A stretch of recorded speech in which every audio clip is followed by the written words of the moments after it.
It was match number 11 at the Barfsa Para Cricket Stadium. It was the Chennai Super Kings who were up against the Rajasthan Royals.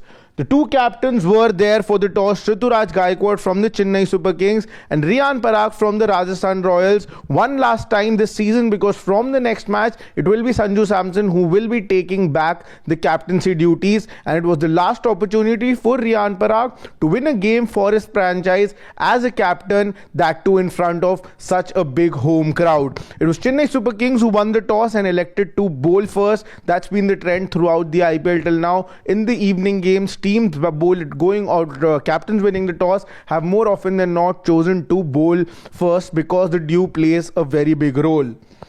The two Rajasthan openers came out and Yashasvi Jaiswal's string of low scores continued. Third low score in this IPL on the trot, and now the Yashasvi Jaiswal will definitely be a little concerned and will be hoping to score big runs in the coming games. But Yashasvi Jaiswal had to return back to the hut after scoring one boundary, and in the meantime the other batters in the form of Sanju Samson was there, standing tall after a good first game. He was definitely looking to have a great start. Definitely hit that boundary, and with him was on the crease none other but Sanju Samson got out by just 20 runs of the 16 balls that he played. Not a great score which he would have expected to after the kind of start that he did. But then two members of the middle order of Rajasthan Royals in the form of their captain Riyan Parag and Nitish Rana, who was looking in full swing. Nitish Rana ended his innings with 81 runs of just 36 deliveries, including 5 sixes and 10 boundaries.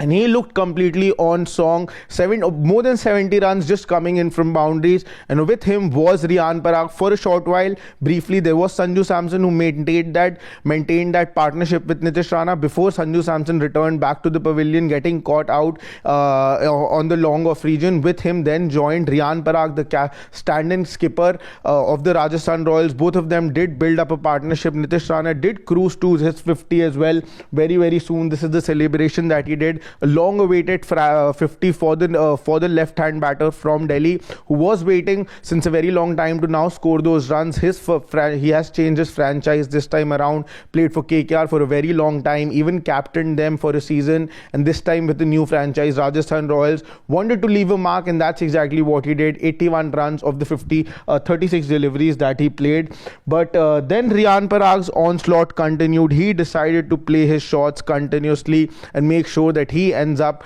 taking his team to a good enough total on a wicket that was looking a little sticky. Nitish Rana, who was looking very strong for a century, it was looking like that his 100 was on the cards for Nitish Rana, was outfoxed by none other than Ravichandran Ashwin, who has a great record against the left-handers. And when you have a Mahendra Singh Dhoni behind the stumps, you can have no thoughts about a stumping can also be missed. That wasn't the case. Nitish Rana had to return back to the pavilion, scoring a well-made 81, missing out on his 100, but he had contributed quite well for his team. And then it was Riyan Parag and Shimron Hetmeyer who decided to take on the attack. Before that, there was Dhruv Jurel and Vanindu Hasranga who lost their wickets in quick succession. But on the other hand, it was Riyan Parag who was standing there, and he was joined by Shimron Hetmeyer after 2 wickets in quick succession fell off Dhruv Jurel and Vanindu Hasranga. And he played a cameo of 19 runs with Riyan Parag, who scored 39 runs, both of them making sure that the team's total reaches at least close to 180 runs. But Riyan Parag also had to give his wicket after 39 runs. He did contribute a good knock by the captain. He was awaiting this knock in this IPL till now, hadn't really left his mark.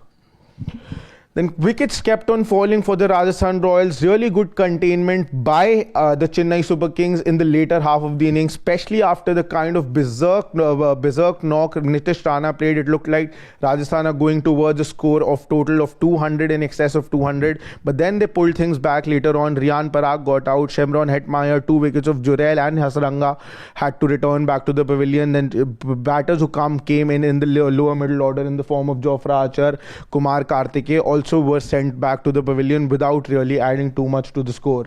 This is how the scorecard of the Rajasthan Royals looked like at mid innings. They had 182 runs at the board, and it looked like quite a decent total, with Nitish Rana being the highest run scorer, 81 runs of the 36 balls, 37 runs the second highest run scorer, the stand-in captain Riyan Parag with 2 sixes, 2 boundaries, and 182 at the mid innings point did look like a decentish total, especially seeing that the wicket was a little too paced, and the kind of spinners Rajasthan had, it looked like that they might be able to restrict the Chennai Super Kings under this total. Chennai Super Kings, their man in form, Rachin Ravindra, had to return back to the pavilion in the first over itself, and it looked like that the chase might get very difficult from here because the batting order of Chennai Super Kings hasn't been in great form. But that wasn't the case because Ruturaj Gaikwad with Rahul Tripathi, who hadn't been firing till now, both of them did build a partnership, but then Rahul Tripathi had to go back to the pavilion after scoring well 25 runs. He would have wanted to contribute more because at the end of the game, the margin between the two teams was very, very less, so a little more contribution by any batter could have really made the difference, but that wasn't the case. After Rahul Tripathi departed, it was Shivam Dube, the impact sub, who did try to leave an impact, and oh boy, tremendous hitting by Shivam Dube. He is known to murder spinners, and that's exactly what he did, and he had his captain with him to back him up. But before Shivam Dube could take the team over the line, a tremendous catch by the captain in the form of Riyan Parag, a catch that could definitely be one of the best catches by the time this tournament ends. This was needed to send back a Shivam Dube and make sure that Rajasthan Royals are way ahead in this game. After that, Vijay Shankar came, hit 1-6, was again bowled by the spinner, was playing his first game of the season, came in place of Deepak Hooda, but really could not leave an impact by his performance. Ruturaj Gaikwad was standing strong on the other end, reached to his 50 in no time. It was looking like if he's there till the end, he might be able to take the team over the line, but there were still lots of questions on MS Dhoni, that when MS Dhoni will really come out to the centre. With Ruturaj Gaikwad, Ravindra Jadeja also joined. He also started to take the bowlers on. He knew that the required run rate is going above 10. He also needed to score those runs. It looked like Chennai Super Kings are coming back into the game, but then it was Ruturaj Gaikwad who lost his wicket, and everybody was anticipating the entry of Mahendra Singh Dhoni. Lots of criticism came the way of Chennai Super Kings after he came really late to bat last time, but today when he came, the match was very well in the hands of Chennai Super Kings. They could have won it from there, but Rajasthan Royals was way ahead in the game at this point. Mahendra Singh Dhoni, Ravindra Jadeja, the nostalgic CSK middle order duo, continued to play their shots, trying to get closer and closer to the match, like we have seen both of them in the past years as well. They try to take the game as deep as possible, and that's exactly what they did today as well.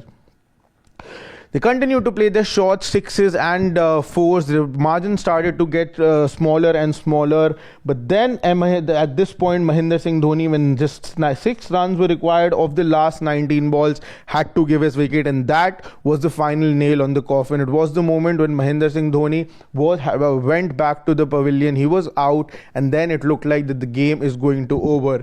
But if fans thought that the game is over, that wasn't the case, because Jamie Overton came and smashed 1-6 straight down the throat of the bowler. It looked like that maybe Chennai are back in the game, but like I told you, once Mahendra Singh Dhoni had returned back to the pavilion, it was very, very difficult for them to win the game, and that's exactly what was the case. The last 6 from Jamie Overton did definitely reduce the margin, but the Chennai Super Kings lost the game by 6 runs, and those 6 runs might just hurt a lot to the Chennai Super Kings, because this is now their second defeat in the row, and they will really want to bounce back when they face the Delhi Capitals in their next game. This is how the scorecard looked. Highest run scorer Ruturaj Gaikwad, 63 runs. Nobody else was there really to give the captain support. Mahendra Singh Dhoni, 16 runs, 32 runs of 22 deliveries by Ravindra Jadeja, but he also did not have too much support later in the middle order, so that he could have taken the team ahead. So that is all that I've got for you in the highlights of the game between the Chennai Super Kings and the Rajasthan Royals. I hope you are liking our content here on Sports Today, the coverage of the Indian Premier League. If you haven't subscribed to Sports Today till now, do not forget to press the subscribe button. If you like this video, do give us a like as well. Share this video with all your cricket loving friends. And if you haven't pressed the bell icon till now, do not forget to press the bell icon so that as soon as we are live or there's any interesting content coming your way, you guys come to know first.